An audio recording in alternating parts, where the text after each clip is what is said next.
Bukuroshja e trojeve shqiptare nuk quhet Helena, si në legjendat e lashta, por Fjolla Morina, një emër që ka ditur të zgjojë emocione, të ndezë diskutime dhe të tërheqë vëmendjen e publikut shqiptar me paraqitjen e saj të veçantë dhe energjinë që transmeton në skenë. Ajo u shfaq si një surprizë e madhe në një talent show, ku me një performancë të guximshme dhe plot vetbesim arriti të çmend publikun dhe jurin njëkohësisht. Kërcimi i saj nuk ishte thjesht një lëvizje ritmike e trupit, por një interpretim artistik që kombinonte elegancën, forcën dhe ndjeshmërinë femërore. Nën tingujt e këngës së divës së muzikës shqiptare, Adelina Ismaili, Fjolla solli në skenë një performancë që u kthye menjëherë në temë bisede.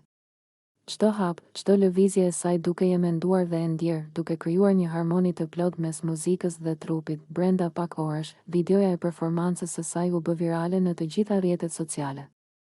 Komentet, shpërndarjet dhe reagimet nuk kishin të ndalur.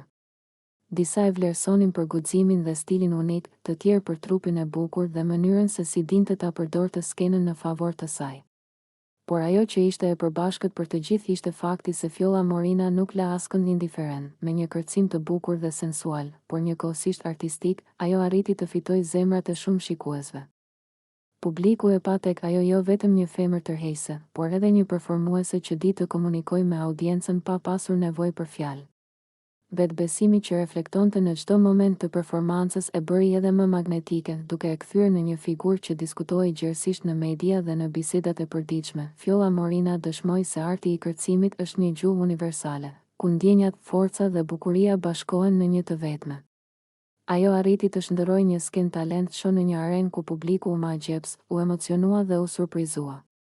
Dhe pikërisht për këtë arsye, ajo mbetet një nga figurat më të komentuara dhe më të përfolura.